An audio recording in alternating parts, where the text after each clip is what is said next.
Tuhan, saya sampaikan selamat malam dan salam sejahtera dalam Tuhan kita Yesus Kristus. Haleluya. Sungguh bersyukur, sekalipun tadi sempat hujan lebat, tapi kita boleh bersama-sama bersekutu untuk memuji memuliakan Tuhan. Terlebih kita akan diberkati dengan firman-Nya yang adalah kebutuhan hidup kita. Mari bersama-sama kita membaca di dalam surat 1 Yohanes pasal 3 ayat yang pertama. Surat 1 Yohanes 3 ayat pertama, kita baca bersama-sama ayat ini.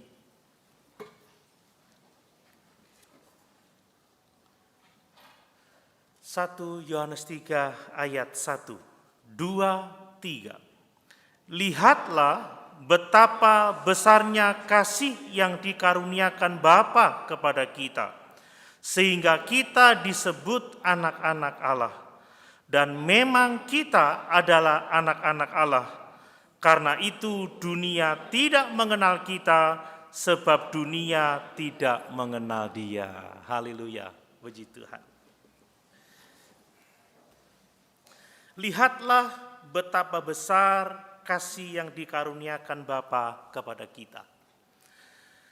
Bapak Ibu yang dikasihi oleh Tuhan, berbicara tentang kasih, maka tentunya kita semua tahu bahwa kasih itu adalah motivator yang paling besar dalam setiap kehidupan manusia. Saudara perhatikan, kalau kita tahu bahwa ada orang yang mengasihi kita, maka kasih orang itu akan menjadi satu pengharapan dan kekuatan dalam hidup ini. Tetapi kalau kita menyadari bahwa orang yang kita kasihi menolak kita atau bahkan membenci kita, tidak mengasihi kita, maka itu akan menjadi kehancuran bagi kehidupan kita. Demikianlah realita kehidupan. Kalau seorang suami benar-benar mengerti bahwa istrinya mengasihi dia, maka suami itu akan memiliki pengharapan dan kekuatan dalam hidupnya. Sebaliknya juga demikian. Jika seorang istri tahu bahwa suaminya sungguh-sungguh mencintai dia, itu menjadi kekuatan dan pengharapan bagi dia. Semua seperti itu. Kalau anak-anak tahu dikasih oleh orang tuanya, itu menjadi pengharapan yang besar dan kekuatan dalam hidupnya. Demikian juga sebaliknya, saudara. Kalau orang tua tahu bahwa anak-anaknya mengasihi dia, maka itu menjadi kekuatan dan pengharapan yang besar dalam hidupnya. Itu sebabnya saudara, kasih itu sangat-sangat penting. Amin. Kasih itu sangat-sangat dibutuhkan. Saya tidak bisa membayangkan kalau jemaat tidak lagi mengasihi saya. Ya. Kalau jemaat tidak lagi mengasihi pekerjaan Tuhan di sini. Bagaimana kalau seorang pendeta tidak mengasihi jemaatnya, dia tidak akan melakukan tugas dan tanggung jawabnya dengan sebaik-baiknya. Kasih itu sangat-sangat penting. Kasih merupakan motivator yang sangat kuat, sangat besar bagi kehidupan kita. Nah, namun demikian, meskipun kasih dari manusia itu sangat penting, maka kasih Tuhan itu jauh lebih penting dalam kehidupan kita. Amin. Kasih Tuhan jauh lebih memberikan pengharapan kepada kita. Kasih Tuhan memberikan kekuatan yang mengubahkan kehidupan kita. Apapun keadaan kita hari-hari ini, apapun kondisi kita, kalau kita tahu bahwa Tuhan mengasihi kita, Tuhan mencintai kita dengan kasih yang besar, maka kita memiliki pengharapan dalam hidup ini. Amin. Kita memiliki kekuatan dalam menghadapi masa-masa sukar sekalipun. Itu sebabnya Rasul Paulus berdoa untuk jemaat di Efesus supaya mereka tinggal di dalam kasih Tuhan, supaya mereka mengenal kasih Tuhan, memahami kasih Tuhan. Karena itulah sumber pengharapan. Karena kasih Tuhanlah sumber kekuatan dalam hidup ini. Coba kita baca di dalam Efesus pasal 3 ayat 17 sampai 19. Efesus pasal 3 ayat 17 sampai 19.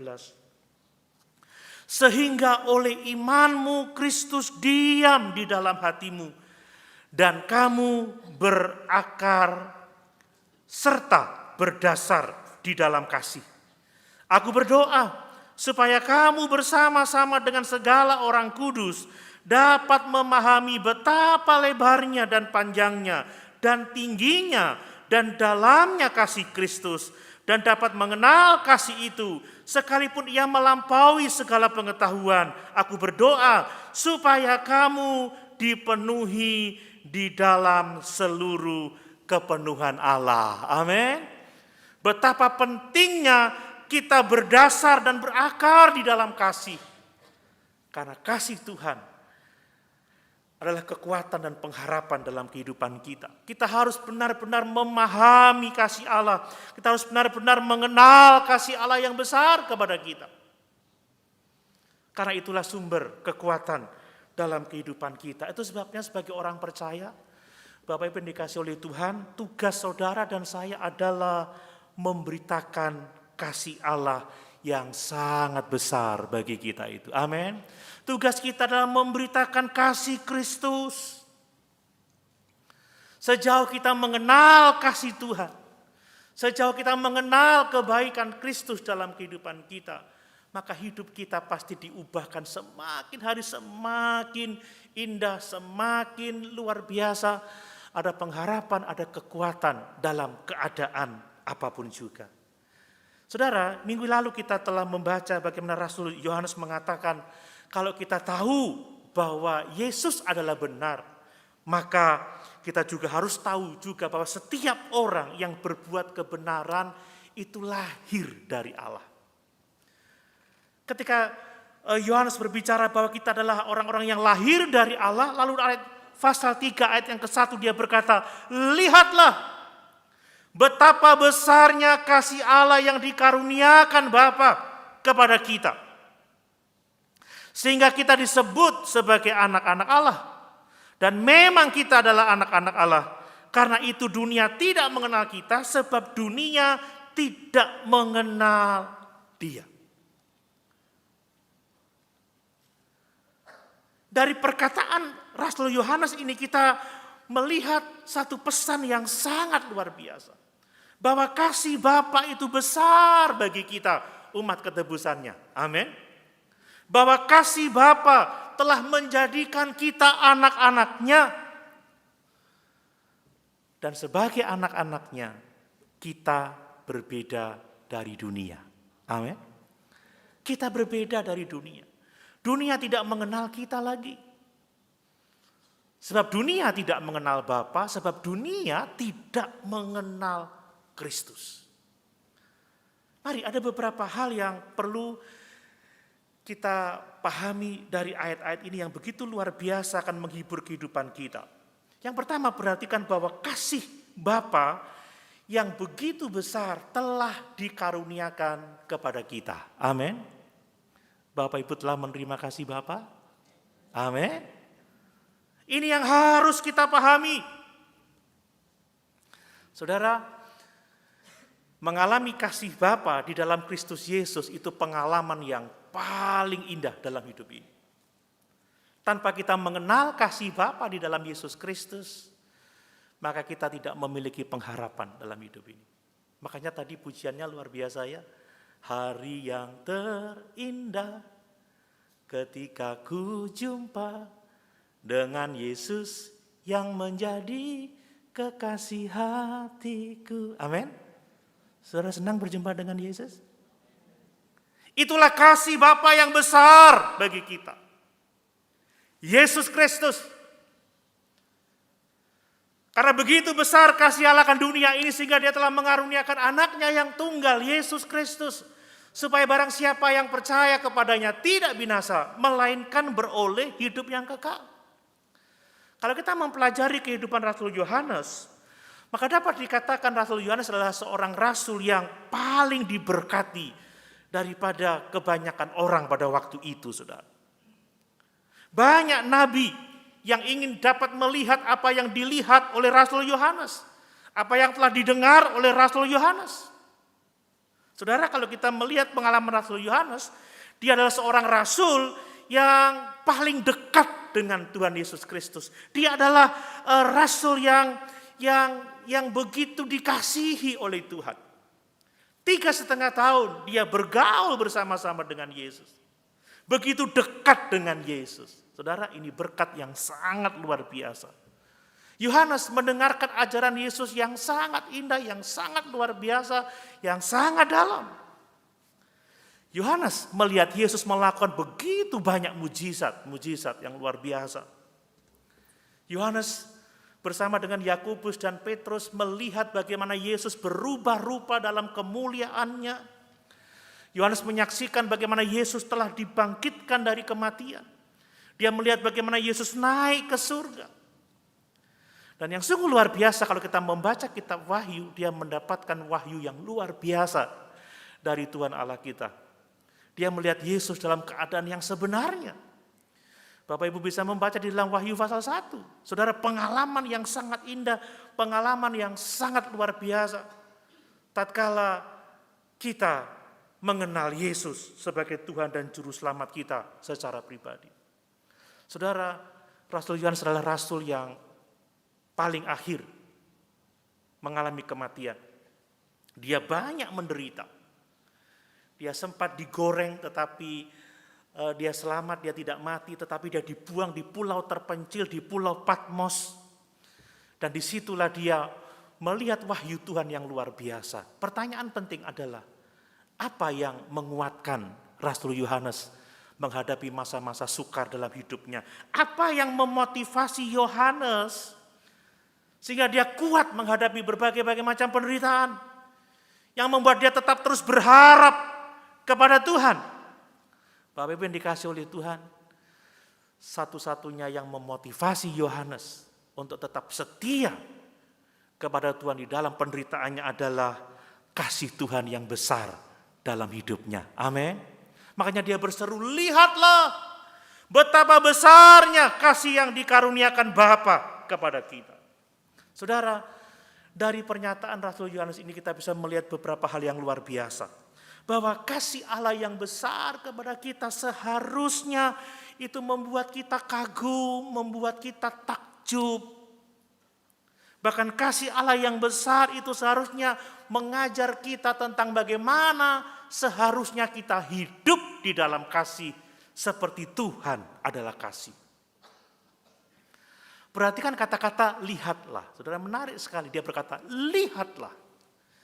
Bagi saya itu adalah seruan, lihatlah kasih, betapa besarnya kasih yang dikaruniakan Bapa kepada kita. Kata lihatlah juga bukan sekedar seruan tetapi juga perintah supaya kita melihat kepada besarnya kasih Bapa kepada kita.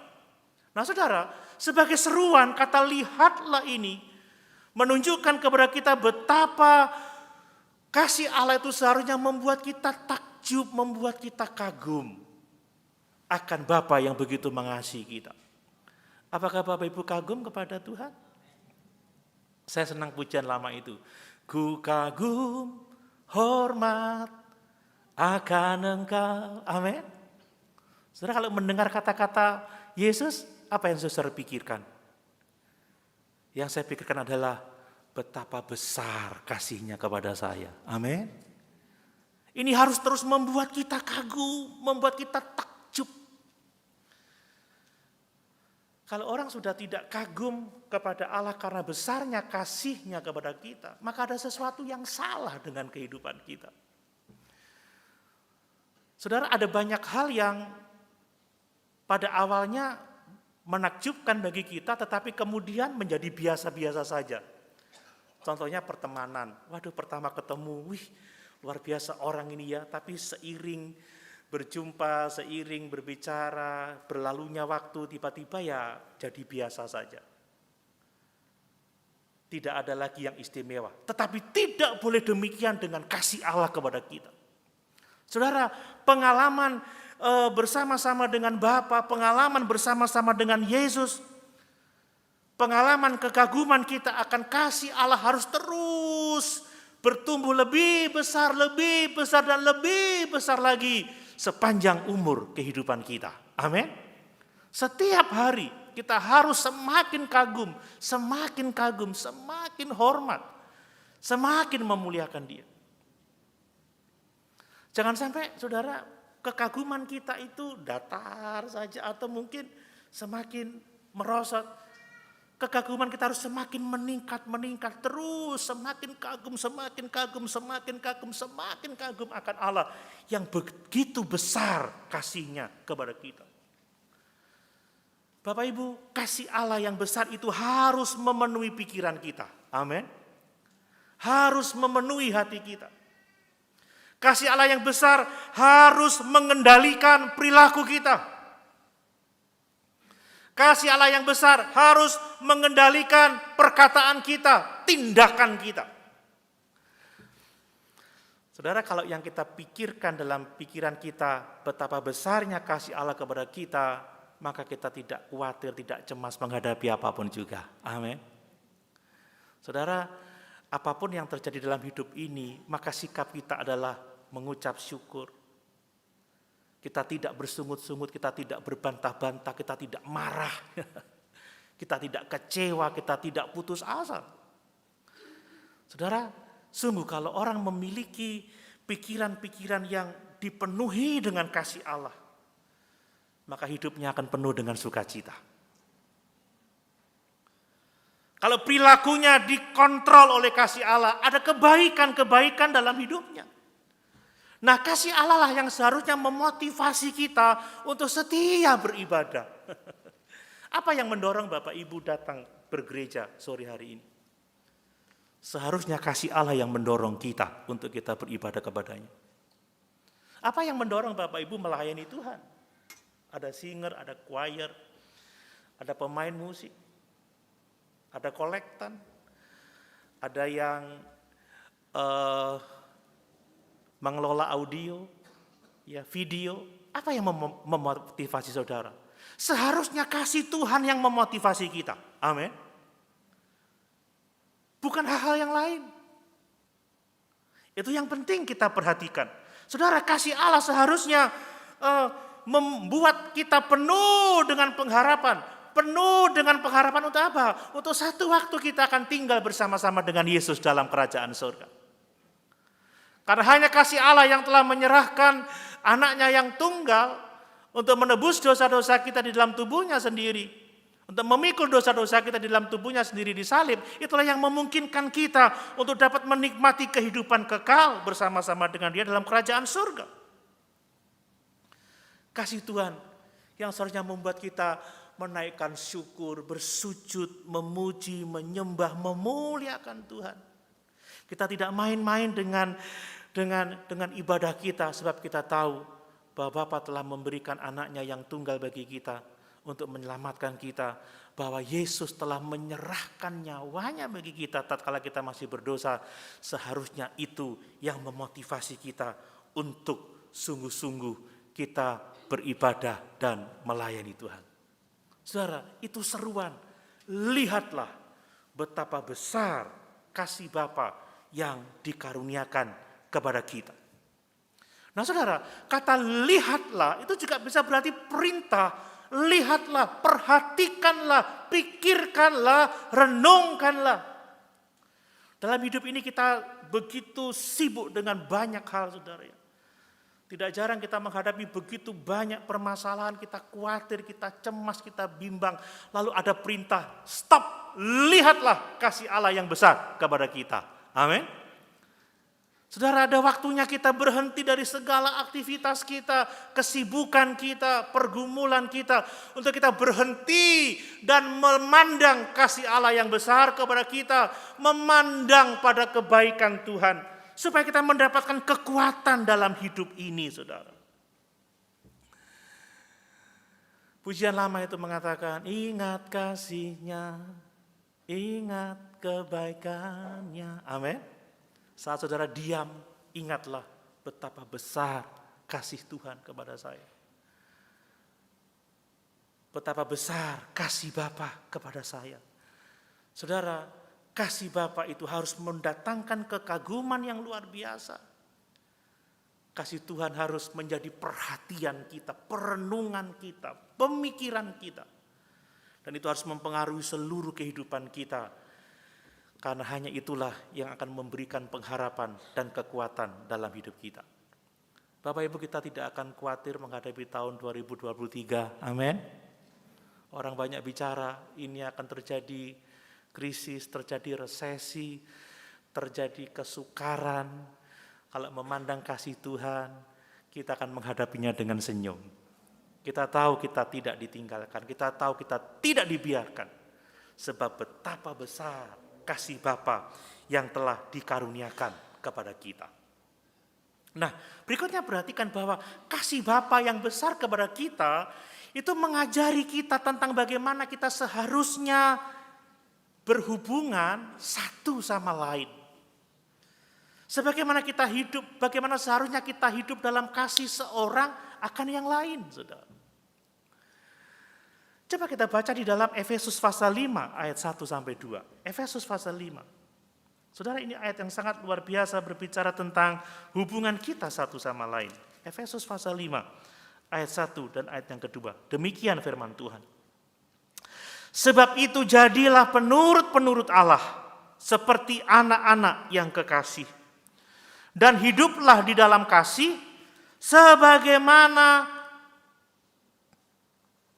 Kristus Yesus juga telah mengasihi kamu dan telah menyerahkan dirinya untuk kita sebagai persembahan dan korban yang harum bagi Allah. Amin. Saudara, kita diajar untuk menjadi penurut-penurut Allah.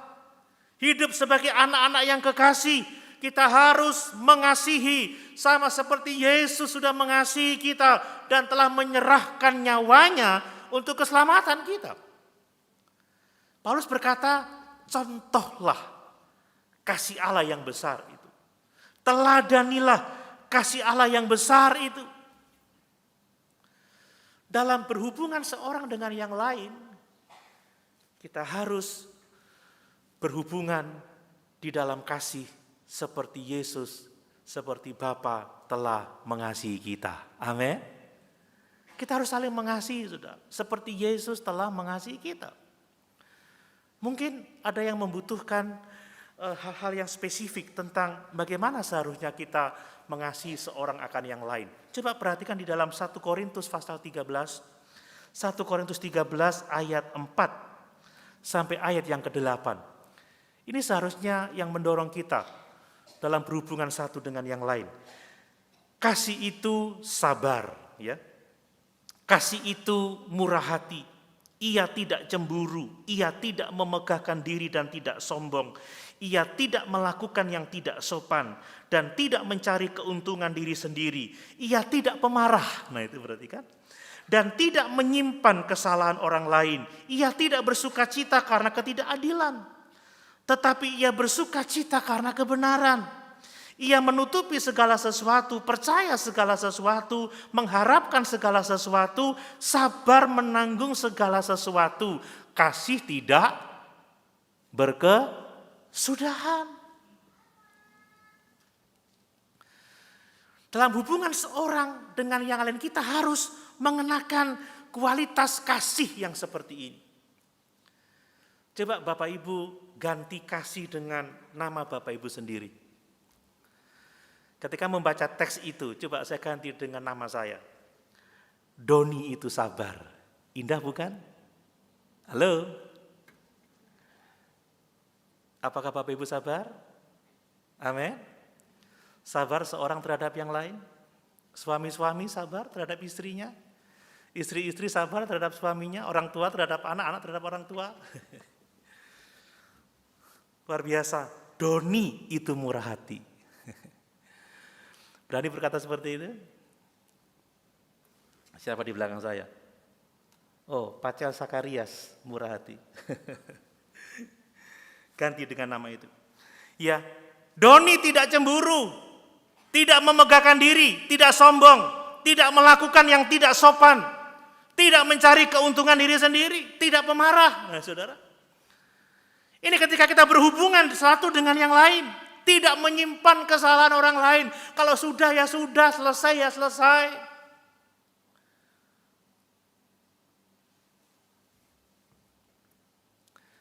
Tidak bersukacita karena ketidakadilan. Kalau lihat orang diperlakukan tidak adil, dia malah senang. Ya. bersukacita karena kebenaran. Ini kualitas-kualitas yang harus ada di dalam diri kita, saudara. Seharusnya beginilah cara kita berhubungan satu dengan yang lain. Antara orang tua dengan anak, suami, istri, saudara bersaudara, sesama saudara seiman, sesama pelayan. Maka kualitas kasih ini yang harus menjadi tanda atau gambar dari hubungan kita seorang dengan yang lain. Nah, berbicara tentang mengasihi, saudara, seringkali kita ini mentolerir sikap kita yang kurang mengasihi. Kita seringkali menimpakan beban kepada orang lain. Kalau kamu memperlakukan aku dengan baik, maka aku juga akan memperlakukan kamu dengan baik. Saudara, kebanyakan kita seperti itu. Seandainya anak-anak saya bersikap sopan terhadap saya tidak akan keras terhadap mereka. Seandainya papa, seandainya mama bersikap baik terhadap saya akan mengurus hidupnya di hari tuanya. Saudara, itu bukanlah kasih yang ditunjukkan oleh Tuhan Yesus Kristus. Amin. Kalau Yesus melakukan hal yang sama seperti itu, maka tidak ada seorang pun yang selamat dari antara kita. Di mana tempat kita tatkala Yesus mencari alasan yang pantas untuk mengasihi kita? Saudara, tidak ada seorang pun yang pantas untuk menerima kasih Tuhan. Amin. Dan kita bersyukur bahwa Yesus tidak mencari-cari alasan supaya dia dapat mengasihi kita. Dia mengasihi kita tatkala kita masih berdosa. Amin. Tatkala kita masih memberontak. Dia mengasihi kita dan rela menyerahkan nyawanya tatkala kita masih menjadi setrunya Allah. Allah begitu mengasihi saudara dan saya, sehingga dia memberikan anaknya yang tunggal untuk memikul dosa-dosa kita. Yesus mengasihi kita sehingga dia mati ketika kita masih berdosa. Nah, sekarang Tuhan berkata, teladanilah kasih itu. Contohlah kasih itu. Lakukanlah kasih itu. Jangan tunggu orang berbuat baik sama kita baru kita berbuat baik sama dia. Amin. Amin. Jangan tunggu bermurah hati kepada orang lain sampai orang itu melakukan kebaikan pada kita. Tapi kasihilah seorang dengan kasih Tuhan yang dengan sungguh-sungguh mengasihi orang-orang berdosa. Dan mari kita juga mengasihi sesama kita. Sekalipun mungkin dia adalah orang-orang yang sulit, orang-orang yang menjengkelkan, orang-orang yang seringkali mungkin menyakiti hati kita. Bisakah kita sabar? Bisakah kita murah hati? Bisakah kita tidak cemburu? Bisakah kita tidak marah? Bisakah kita mengampuni? Bisakah kita berpengharapan? Tuhan meminta kita supaya kita mencontoh teladan yang telah ditunjukkan kepada kita. Amin. Yang berikutnya, saudara, bahwa kasih Bapa yang besar juga harus menjadi dasar bagi hubungan orang tua dengan anak. Terutama Bapa dengan anak-anaknya, ayah dengan anak-anaknya. Pola asuh Alkitabiah itu adalah kasihlah anak-anakmu seperti Bapa mengasihi engkau. Amin. Dengan kasih yang besar, dengan kasih yang tulus, dengan kasih yang ikhlas. Kasih ini juga termasuk disiplin, saudara.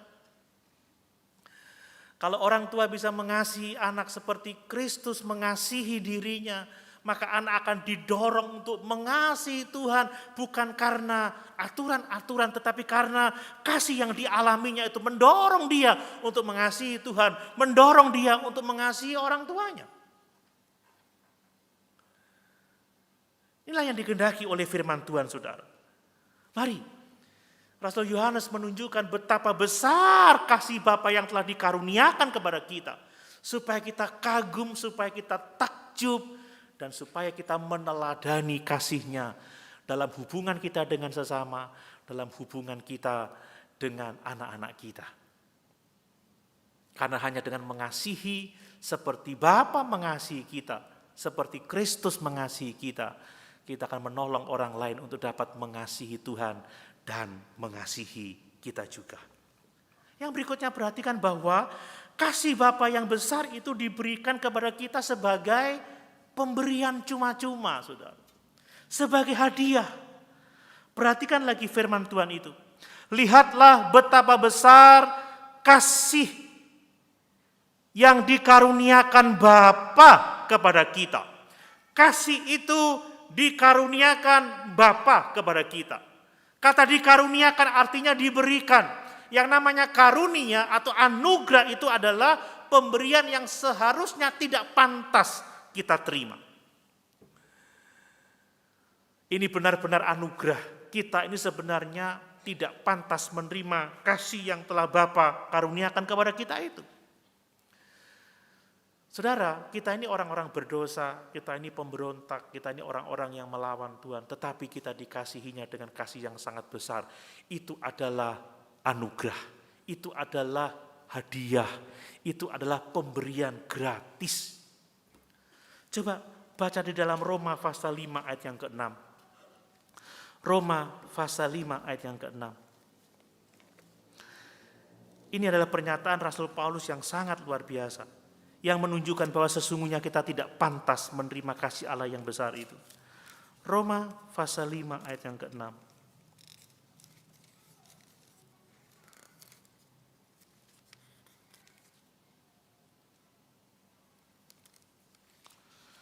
Demikian firman Tuhan.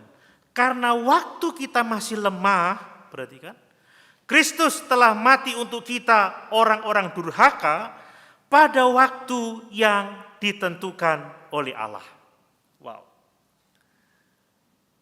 Dia menyatakan kasihnya ketika kita masih lemah. Ayat yang ke-8 perhatikan. Akan tetapi Allah menunjukkan kasihnya kepada kita oleh karena Kristus telah mati untuk kita ketika kita masih berdosa. Ini menunjukkan bahwa kasih yang Bapa berikan itu adalah hadiah untuk kita. Ayat yang ke-10 perhatikan.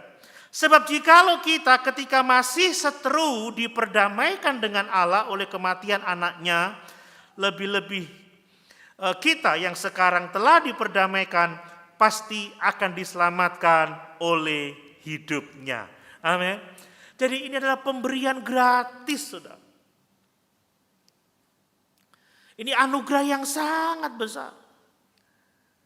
Coba hal yang sama dalam Efesus pasal yang kedua ayat 4-7. Efesus pasal 2 ayat 4-7. Ini penting untuk kita pahami supaya kita lebih kagum lagi sama Tuhan. Efesus 2 ayat 4-7. Tetapi Allah yang kaya dengan rahmat, oleh karena kasih-Nya yang besar yang dilimpahkannya kepada kita, telah menghidupkan kita bersama-sama dengan Kristus, sekalipun kita telah mati oleh kesalahan-kesalahan kita. Oleh kasih karunia kamu diselamatkan. Dan di dalam Kristus Yesus Ia telah membangkitkan kita juga dan memberikan tempat bersama-sama dengan Dia di sorga. Amin. Sesungguhnya Allah tidak berkewajiban untuk menyelamatkan kita. Seperti Allah, Dia tidak menyelamatkan malaikat-malaikat yang jatuh. Sebenarnya Allah bisa melakukan hal yang sama kepada kita. Tetapi syukur kepada Tuhan, Dia mengasihi kita. Amin. Ketika kita masih berdosa, ketika kita masih lemah, Dia telah mengaruniakan anaknya yang tunggal. Supaya kita yang percaya kepadanya tidak binasa, melainkan beroleh hidup yang kekal. Dan kita bersyukur bahwa Yesus telah mati bagi kita ketika kita masih berdosa. Dan Roma pasal 8, kita baca ayat 38-39. Ini adalah ayat yang luar biasa yang Paulus tuliskan di akhir tulisannya tentang kasih Allah itu. Ya, sebab aku yakin, Roma 8 ayat 38, bahwa baik maut maupun hidup, baik malaikat-malaikat maupun pemerintah-pemerintah, baik yang ada sekarang maupun yang akan datang, atau kuasa-kuasa, baik yang di atas maupun yang di bawah, ataupun sesuatu makhluk lain, tidak akan dapat memisahkan kita dari kasih Allah yang ada dalam Kristus Yesus Tuhan kita. Amin. Mari saudara, fakta bahwa kasih adalah karunia bagi kita, itu artinya bahwa kita hanya bisa menerimanya dengan iman. Tidak ada sesuatu yang dapat kita lakukan untuk membayar kasih Tuhan.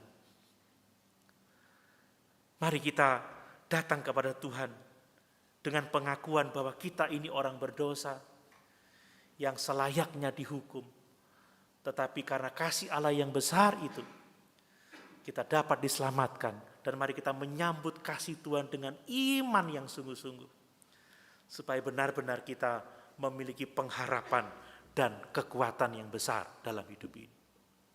Bagian kedua, saudara, perhatikan bahwa kasih Bapa yang besar itu telah menjadikan kita anak-anaknya. Bapak Ibu Saudara, anak-anak Tuhan, amin. Amin. Saudara, ini adalah kasih yang besar yang Bapa berikan kepada kita. Yohanes mengatakan karena Allah telah menganugerahkan kasih yang besar bagi kita, maka kita disebut sebagai anak-anaknya. Dan dia menambahkan bahwa memang kita adalah anak-anak Allah. Apa maksudnya, saudara? Bahwa anak Allah itu bukan sekedar gelar, bukan sekedar sebutan, tetapi memang kita adalah benar-benar anaknya. Itu keadaan kita sekarang, kita adalah anak-anak Allah. Ada banyak ayat yang menyebutkan bagaimana Allah dengan kuasanya yang dahsyat itu telah melahirkan kita kembali ke dalam kehidupan yang baru, kehidupan yang penuh pengharapan. Ingat Tuhan Yesus pernah berkata, tanpa kelahiran kembali tidak ada seorang pun yang dapat melihat Allah. Tetapi kita yang percaya telah dilahirkan kembali oleh kebangkitan Kristus dari antara orang mati. Mari kita percaya bahwa Yesus telah memberikan kehidupan yang baru kepada kita. Dan kita telah mengambil bagian dalam kodrat ilahi. Sekalipun kita tidak pernah menjadi Tuhan. Dalam pengertian kita menjadi sederajat dengan Tuhan. Tetapi kita adalah anak-anaknya, anak-anak yang dikasihinya. Oleh karena kuasanya yang besar. Itu artinya apa? Kita menjadi Kristen bukan karena usaha kita, bukan karena perbuatan baik kita. Kita jadi Kristen semua karena pekerjaan Tuhan. Tuhan yang melahirkan kita kembali oleh kuat kuasanya yang besar. Coba baca dalam Yohanes pasal 1 ayat 12-13. Yohanes pasal 1 ayat 12-13. Tetapi semua orang yang menerimanya, diberinya kuasa supaya menjadi anak-anak Allah, yaitu mereka yang percaya dalam namanya. Orang-orang yang diperanakkan bukan dari darah atau dari daging, bukan pula secara jasmania oleh keinginan seorang laki-laki, melainkan dari Allah. Jadi setiap orang yang menerima Yesus sebagai Tuhan dan Juru Selamat diberi kuasa untuk menjadi anak-anak Allah, dilahirkan kembali oleh kuasa kebangkitan Kristus. Tidak ada sedikit pun alasan bagi kita untuk menyombongkan diri, sebab semuanya itu adalah anugerah Tuhan. Amin. Mari, fakta bahwa Allah telah menjadikan kita anak-anaknya, seharusnya itu mendorong kita, memotivasi kita untuk mengasihi Allah. Mendorong kita, memotivasi kita untuk melayani Dia dengan sungguh-sungguh. Kita juga tidak gentar, tidak takut menghadapi apapun juga. Sebab Allah telah menjadikan kita anak-anaknya. Sebagai anak-anaknya kita pasti dipeliharanya. Amin. Bapak Ibu, semenjak saya memiliki anak yang pertama, Yoel, pertama kali saya menggendong dia dalam keadaan lemah tak berdaya. Saudara, saya begitu mengasihi dia. Sampai sekarang saya mengasihi dia. Anak kedua, anak yang ketiga, saya mengasihi dia. Dan saya melakukan semua yang terbaik yang dapat saya lakukan. Dan terkadang saya tidak memikirkan kepentingan saya sendiri, Saya ingin dapat memberikan yang terbaik untuk dia. Saya tahu juga bapak saya dulu melakukan hal yang sama kepada saya. Apalagi Tuhan yang telah memberikan anaknya mati di kayu salib untuk kita. Dia pasti mengasihi kita. Amin. Dia pasti akan memberikan yang terbaik bagi kita. Tidak ada pengalaman yang lebih indah, lebih dari kita menjadi anak-anak Tuhan. Amin. Mungkin ada yang kepingin dilahirkan di keluarga yang kaya, di keluarga penguasa. Tetapi setiap keluarga manusia punya masalahnya sendiri, punya pergumulannya sendiri. Tetapi menjadi anak-anak Tuhan itu pengalaman yang tidak dapat dibandingkan dengan apapun juga. Amin. Yang terakhir Bapak Ibu perhatikan, bahwa kasih yang Bapa karuniakan kepada kita itu membuat kita berbeda dengan dunia ini. Ini yang harus kita pahami. Saya baca ulang di dalam 1 Yohanes 3 ayat yang pertama bagian yang terakhir. Karena itu dunia tidak mengenal kita, sebab dunia tidak mengenal Dia. Ada perbedaan yang sangat besar antara anak-anak Allah dengan yang bukan anak-anak Allah. Apa perbedaannya? Bahwa kita mengenal Allah, tetapi dunia tidak mengenal Allah. Bapak Ibu senang mengenal Allah? Sebab keselamatan adalah mengenal Allah, saudara. Saya mau mengatakan firman Tuhan bahwa tragedi yang paling mengerikan yang dialami oleh manusia adalah bahwa mereka tidak mengenal Allah. Orang yang tidak mengenal Allah hidup tanpa pengharapan. Saudara, perhatikan di dalam Yohanes 1 ayat yang ke-11. Ini penting. Yohanes 1 ayat 11. Ya. Ia datang kepada milik kepunyaannya, ya. Tetapi orang-orang kepunyaannya itu tidak menerimanya. Kenapa orang-orang Yahudi menolak Yesus? Kenapa umat kepunyaan Allah menolak Yesus? Sebab mereka tidak mengenal Yesus. Saudara bayangkan, ini tragedi, tidak mengenal Allah artinya binasa, saudara. Dan karena inilah Yohanes menuliskan, karena itu dunia tidak mengenal kita, karena dunia tidak mengenal Dia. Artinya apa? Kita berbeda dari dunia ini. Amin. Dan salah satu hal yang membedakan kita dengan dunia adalah bahwa kita ini mengenal Allah. Saudara, kalau dunia menganiaya kita, karena dunia tidak mengenal Allah. Bahkan biasanya bukan orang-orang awam, tetapi kaum agamawi yang menganiaya orang-orang percaya. Kenapa? Karena mereka tidak mengenal Allah. Karena kita asing bagi mereka. Coba Yohanes 16 ayat 3. Yohanes 16 ayat 3.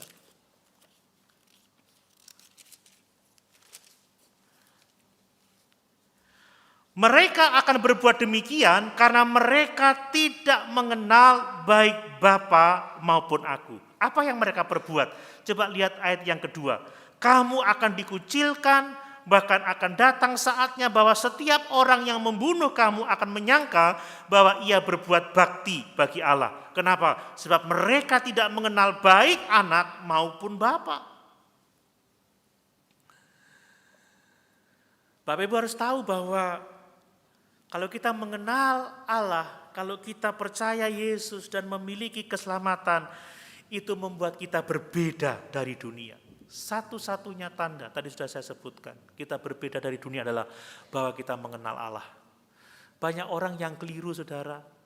Kita ini berbeda dari dunia karena kita lebih kaya, lebih sehat, lebih sukses, begitu ya. Lebih berhasil, ya, lebih hebat. Bukan itu, saudara. Kalau ngomong lebih kaya, banyak orang tidak percaya Yesus lebih kaya, lebih sukses, lebih hebat. Tapi yang membedakan kita dari dunia adalah bahwa dunia tidak mengenal Allah, tetapi kita mengenal Allah. Yesus Kristus berdoa dalam Yohanes pasal 17. Inilah hidup yang kekal itu, bahwa mereka mengenal Bapa dan mengenal Anak yang diutus. Saudara, ini yang membedakan kita dengan dunia. Kalau Bapak Ibu terus membaca di dalam 1 Yohanes pasal 3 ayat yang ke-10, ya, Yohanes menyebut ada dua kelompok manusia, anak-anak Allah dan anak-anak iblis. Coba ditayangkan 1 Yohanes 3 ayat yang ke-10. 1 Yohanes 3 ayat yang ke-10. Tolong. 1 Yohanes 3 ayat yang ke-10. Lihat, inilah tandanya anak-anak Allah dan anak-anak iblis. Setiap orang yang tidak berbuat kebenaran tidak berasal dari Allah. Demikian juga barang siapa yang tidak mengasihi saudaranya. Hanya ada dua kelompok orang, anak-anak Allah atau anak-anak iblis. Kalau kita percaya Yesus, kita mengenal Allah, kita adalah anak-anak Allah. Tapi kalau orang tidak percaya Yesus, tidak mengenal Allah, dia anak-anak iblis. Tidak ada kelompok yang ketiga, saudara. Dan karena kita adalah anak-anak Allah, kita menjadi asing bagi dunia ini, saudara. Dan seharusnya dunia juga menjadi asing bagi kita. Makanya di dalam Roma pasal 12 dikatakan, janganlah kamu menjadi serupa dengan dunia ini, tetapi berubahlah melalui pembaharuan budimu. Kenapa? Sebab kita anak-anak Allah. Kita bukan anak-anak dunia. Kita hidup di dalam dunia, tetapi kita tidak hidup seperti dunia hidup. Kita bergaul dengan masyarakat dunia, tetapi kita tidak hidup secara duniawi. Kita bergaul dengan masyarakat dunia, tetapi kita menjadi berkat, menjadi terang yang memberitakan kehidupan kekal di dalam Yesus Kristus Tuhan kita. Yesus datang ke dalam dunia tidak untuk menikmati dunia, tidak untuk hidup secara duniawi, tetapi Yesus datang ke dunia untuk mencari dan menyelamatkan yang terhilang. Dan mari kita melakukan hal yang sama. Kita hidup di dunia, tetapi janganlah hidup secara duniawi. Amin. Janganlah menikmati kesenangan-kesenangan duniawi. Tetapi mari kita memperagakan kehidupan sebagai anak-anak Allah. Kehidupan yang memuliakan Allah. Apakah dengan jujur kita dapat berkata, dunia tidak mengenal saya? Atau kita dikenal baik dengan dunia ini? Apakah kita dapat mengatakan bahwa saya asing bagi dunia ini? Atau dunia asing bagi saya? Bapak Ibu, semuanya itu proses. Amin. Itu proses. Saya selalu mengatakan tidak ada seorang pun yang telah sempurna dalam kekudusan. Tetapi setiap orang percaya harus mengejar kekudusan. Sebab kita ini adalah anak-anak Allah. Mari kita hidup sebagaimana layaknya anak-anak Allah. Kita berbeda dari dunia ini. Kita menjadi asing bagi dunia ini. Dan dunia menjadi asing bagi kita. Karena kita bukan anak-anak iblis, tetapi kita adalah anak-anak Allah. Amin. Mari sama-sama kita berdoa.